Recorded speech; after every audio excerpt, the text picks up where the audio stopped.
أعوذ بالله من الشيطان الرجيم. بسم الله الرحمن الرحيم. إنا نحن نزلنا عليك القرآن تنزيلا. صدق اللہ العظیم.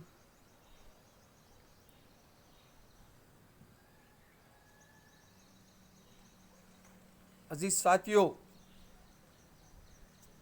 دوستوں، بزرگوں، ماؤں، بہنوں، بچوں، السلام علیکم رحمۃ اللہ وبرکاتہ. میں نے ابھی آپ کے سامنے سورہ الدہر کی 23ویں آیت کی تلاوت کی. سورہ الدہر کو دو ناموں سے جانا جاتا ہے. ایک الانسان بھی کہا جاتا ہے اس سورت کو. اس میں 2 رکوع اور 31 آیتیں ہیں. پہلے رکوع کا 22 آیتوں کا حاصل مطالعہ ہم اس سے پہلے آپ کے سامنے رکھ چکے ہیں. آج ہم اس کے دوسرے رکوع پہ کا حاصل مطالعہ آپ کے سامنے رکھنے کی کوشش کریں گے. جیسا کہ پچھلے حاصل مطالعہ میں ہم نے یہ بات سامنے آ چکی ہے کہ یہ سورت جو ہے مکی کی ابتدائی دور کی سورت ہے. اس سے پہلے جو سورت نازل ہو گئی تھی سورہ القیامہ، اسی کا یہ جوڑا ہے. جہاں القیامہ میں بات ختم ہوئی تھی وہیں سے اس کو شروع کیا گیا ہے. اللہ تعالیٰ سب سے پہلے تو اس میں انسان کی پیدائش کے بارے میں کہتا ہے کہ انسان اپنی پیدائش پہ غور کرے. اللہ نے اس کو ایک نطفے سے پیدا کیا، حقیر نطفے سے. اس کے لیے ہم اس کو اپنی زبان پر لانے کو بھی شرم محسوس کرتے ہیں. اس چیز سے اللہ نے انسان کی تخلیق کی، اس سے پیدا کیا ہے، یہ حقیقت ہے. اللہ اس سے پہلے رکوع میں انسان کو غور و فکر کرنے کی دعوت دیتا ہے. پھر اس کے بعد اللہ تعالیٰ جو پیارے رسول اللہ صلی اللہ علیہ وسلم کا انکار کر رہے تھے، آپ کی دعوت کا انکار کر رہے تھے، قیامت کا جو اللہ کے رسول صلی اللہ علیہ وسلم لوگوں کو ڈرا رہے تھے،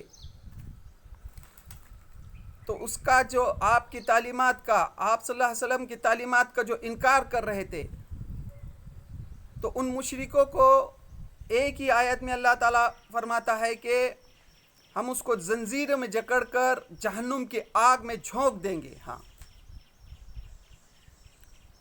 جیسا کہ پچھلے حاصل مطالعہ میں ہم دیکھ چکے ہیں کہ یہ سورت جو ہے دوسرے دور، مکے کے 4 جو دور ہیں، 4 دور میں جو تقسیم کیا گیا ہے، یہ دوسرا دور جس میں دائی کی، اللہ کے رسول صلی اللہ علیہ وسلم کی ہنسی مذاق اڑائی جا رہی تھی. ہاں، اس دور کی صورت ہے. ہنسی مذاق میں ابھی دعوت کو جھٹلایا جا رہا تھا. ہاں، تو مشرکین مکہ جو انکار کر رہے تھے تو ان کو ڈرایا گیا، ان کو بتایا گیا آج تم ہمارے نبی کا جو انکار کر رہے ہو، لیکن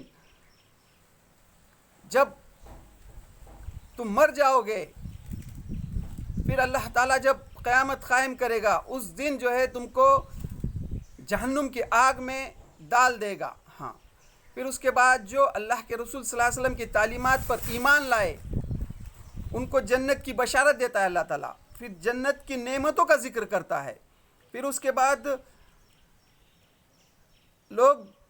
جو لوگ اللہ کے رسول صلی اللہ علیہ وسلم کی تعلیمات کو مانتے ہیں اور یتیم و مسکین کو صرف اللہ کی رضا کے لیے کھانا کھلاتے ہیں، ان کی مدد کرتے ہیں، ان کو بھی جنت کی خوشخبری دیتا ہے، ان کو بھی جنت کی نعمتوں کا ذکر کرتا ہے آگے اللہ تعالیٰ.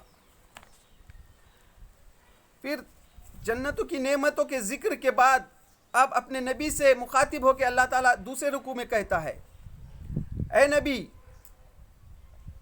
ہم نے ہی تم پر یہ قرآن تھوڑا تھوڑا کر نازل کیا ہے. ہاں یہاں پر اللہ تعالیٰ جو ہے اپنے نبی سے مخاطب ہے، لیکن بظاہر نبی سے ہے، لیکن مشرکین مکہ کو کہہ رہا ہے.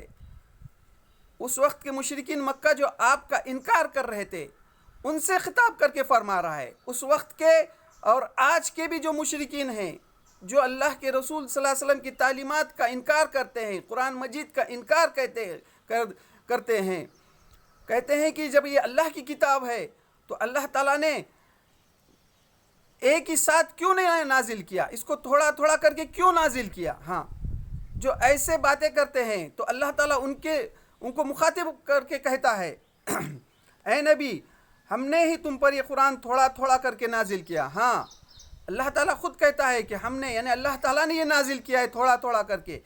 اس کے مصنف محمد صلی اللہ علیہ وسلم نہیں ہیں بلکہ اللہ نے اس کو نازل کیا ہے. لہٰذا تم اپنے رب کے حکم پر صبر کرو. ہاں لہٰذا تم کیا کرو؟ لہٰذا تم اپنے رب کے حکم پر صبر کرو. یعنی جو اللہ تعالیٰ آپ پر قرآن نازل کر رہا ہے اس پہ جمے رہو، اور ان میں سے کسی بد عمل یا منکر حق کی بات نہ مانو. ہاں یہ منکرین حق ہیں جو آپ کو جو ہے بہلا پھسلا رہے ہیں. اس وقت جو ہے اللہ کے رسول صلی اللہ علیہ وسلم کے پاس مشرکین مکہ آتے تھے اور کہتے تھے بھتیجے آپ جو ہمارے بھوتوں کو بھلا برا کہہ رہے ہیں ہم اس میں کوئی کمپرومائز کرتے ہیں، ہم اس میں کوئی سمجھوتا کرتے ہیں. کچھ دن تم ہمارے بھوتوں کی پوجا کرو اور کچھ دن ہم جو آپ دعوت دے رہے ہیں ایک اللہ کی، ہم اس کی عبادت کریں گے.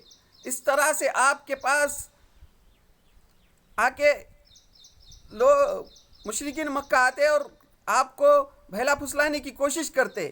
تو یہاں اللہ تعالیٰ کہہ رہا ہے اپنے رب کا نام، لہٰذا تم اپنے رب کے حکم پر صبر کرو اور ان میں سے کسی بد عمل یا منکرین حق کی بات نہ مانو. ہاں ایسے لوگ جو یہ بات کر رہے ہیں ان کی بات ہرگز نہ مانو. ہاں اپنے رب کا نام صبح و شام یاد کرو. ہاں اب جو ہے اللہ تعالیٰ جو ہے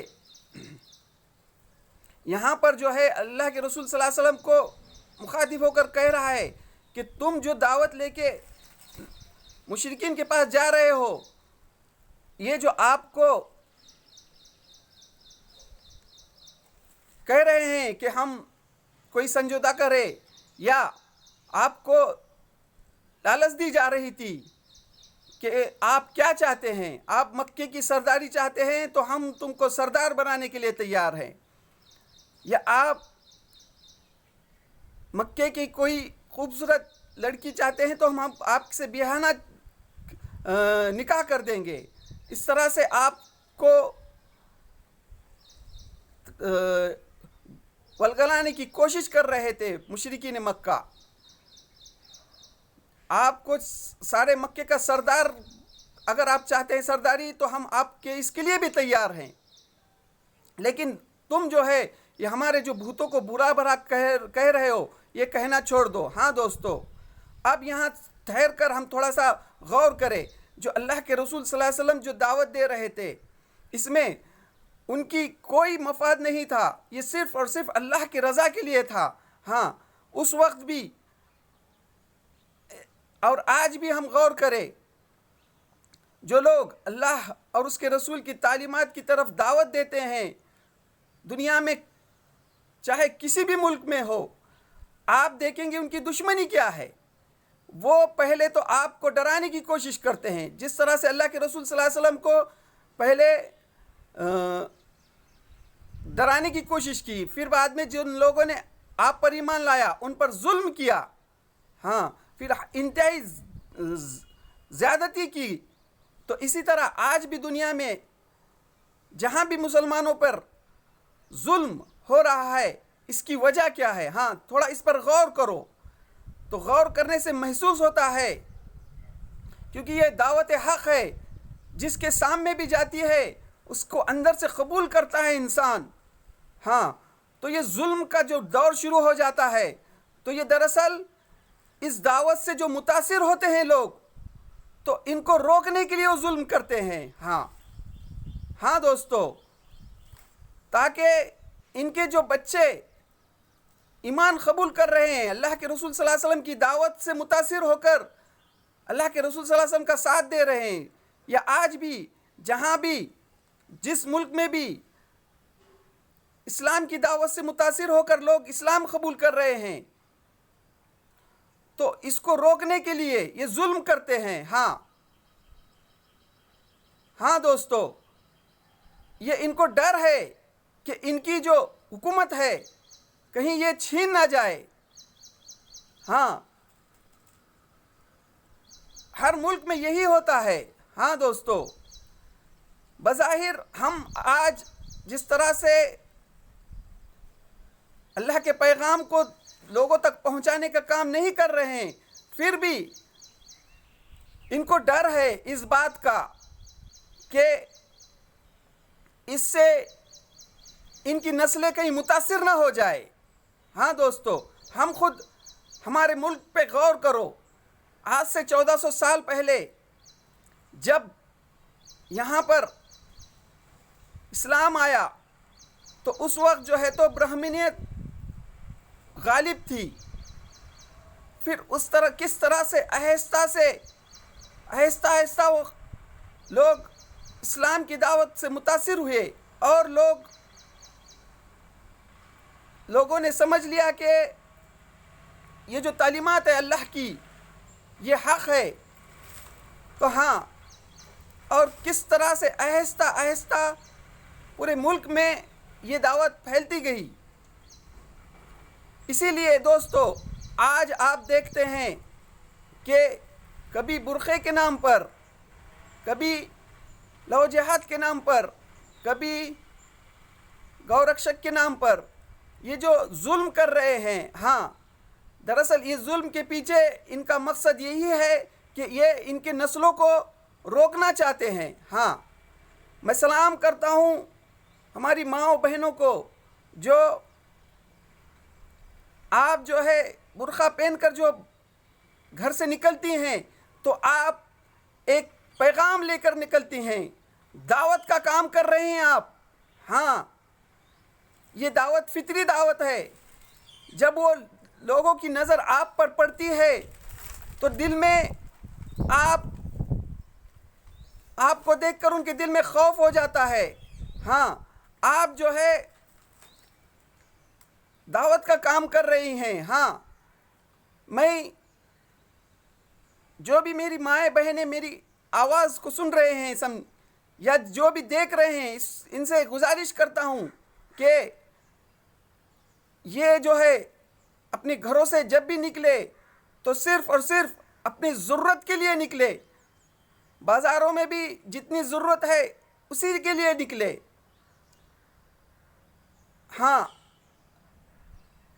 جتنی ضرورت ہے صرف اتنا نکلے اور واپس اپنے گھروں کو جائے۔ یہ آپ جو ہے آپ کے برقعے کو دیکھ کر بھی یہ لوگوں کو حسد ہوتا ہے۔ یہ آپ دعوت کا کام کر رہے ہیں۔ اور میں ہماری بہنوں کو جو تعلیم حاصل کرتے ہیں ان سے بھی گزارش کرتا ہوں کہ آپ بھی جو ہے جس کالج میں یا جس کلاسز میں یا جس یونیورسٹی میں ہیں، آپ وہاں پر بھی صرف اپنے تعلیم کے حد تک ہی جو تعلیم حاصل کر رہے ہیں اس کے حد تک ہی آپ ان سے تعلقات رکھیں، چاہے آپ کے ٹیچر ہو یا آپ کے تعلقات کے دوسرے کوئی بھی اسٹوڈنٹ ہو، تو ان تک صرف اپنا تعلیمی معیار کے حد تک ہی تعلقات رکھیں۔ تو یہاں پر اللہ تعالیٰ کہہ رہا ہے، اور ان میں سے کسی بد عمل یا منکرین حق کی بات نہ مانو، اپنے رب کا نام صبح و شام یاد کرو، رات کو بھی اس کے حضور سجدہ ریز ہو اور رات کے طویل اوقات میں اس کی تسبیح کرتے رہو. یعنی اس سے جو ہے تو اللہ کی تسبیح کرو. یعنی نماز کا حکم ہے. اس میں جو ہے تم کو جو پریشانی آئیں گی تو یہ نماز سے آپ کو صبر ملے گا، استقامت ملے گی. یہ لوگ تو جلدی حاصل ہونے والی چیز دنیا سے محبت رکھتے ہیں اور آگے جو بھاری دن آنے والا ہے اسے نظر انداز کر دیتے ہیں. ہاں، یعنی جو بھاری دن یعنی جو قیامت آنے والی ہے اس کو نظر انداز کرتے ہیں. ہم نے ہی ان کو پیدا کیا ہے اور ان کے جوڑ بند مضبوط کیے ہیں اور ہم جب چاہے ان کی شکلوں کو بدل کر رکھ دیں گے. یعنی اللہ تعالیٰ نے ان کو پیدا کیا ہے. اللہ اگر چاہتا تو کب بھی ان کی شکل بدل سکتا تھا. اللہ تعالیٰ ان کی جگہ کوئی دوسری قوم کو بھی لا سکتا ہے. اللہ نے ہی ان کو پیدا کیا ہے. یہ ایک نصیحت ہے. اب جس کا جی چاہے اپنے رب کی طرف جانے کا راستہ اختیار کرے. ہاں، اب جس کا جی چاہے، اللہ تعالیٰ کسی کو زبردستی نہیں کرتا. اب جس کا جی چاہے وہ اللہ کی طرف جانے کا راستہ اختیار کرے. اور تمہارے چاہنے سے کچھ نہیں ہوتا جب تک اللہ نہ چاہے. ہاں، ہمارے چاہنے سے کچھ نہیں ہوتا جب تک اللہ تعالیٰ نہ چاہے. ہاں، یعنی اللہ جس کو ہدایت دینا چاہے اسی کو ہدایت دیتا ہے. اللہ تعالیٰ نے انسان کو پیدا کر کے دونوں راستے دکھائے. اب انسان کی نیتوں کو اللہ جانتا ہے. اب تم کون سے راستے پہ چلنا چاہتے ہو، اللہ کے بتائے ہوئے راستے پہ یا شیطان کے راستے پہ؟ یقیناً اللہ بڑا علیم و حکیم ہے. اپنی رحمت میں جس کو چاہتا ہے داخل کرتا ہے اور ظالموں کے لیے اس نے دردناک عذاب تیار کر رکھا ہے. ہاں، اللہ تعالیٰ علیم اور حکیم ہے. جس کو چاہتا ہے اپنی رحمت میں داخل کرتا ہے. اللہ جسے چاہتا ہے اسے ہی ہدایت بخشتا ہے اور ظالموں کے لیے اس نے دردناک عذاب تیار کر رکھا ہے. بھلے ہی ظالم آج دنیا میں ظلم کر رہے ہیں، وہ بظاہر نظر آ رہا ہے لیکن وہ بہت دن تک ٹکنے والا نہیں رہتا. اللہ تعالیٰ جب چاہتا ہے ظالموں کو پکڑ لیتا ہے اور آخرت میں تو ان کو جہنم کے عذاب میں ڈالے گا. ہاں دوستو، یہ تھا سورہ الانسان کے دوسرے رکوع کا حاصل مطالعہ، جس کے میں نے ابھی آپ کے سامنے رکھنے کی کوشش کی. تو اللہ سے دعا ہے اللہ تعالیٰ ہمیں اللہ کے رسول صلی اللہ علیہ وسلم کی تعلیمات کے پر عمل کرنے کی توفیق دے اور قرآن مجید کی صحیح سمجھ کر عمل کرنے کی توفیق دے. وآخر الدعوانا الحمد للہ رب العالمین.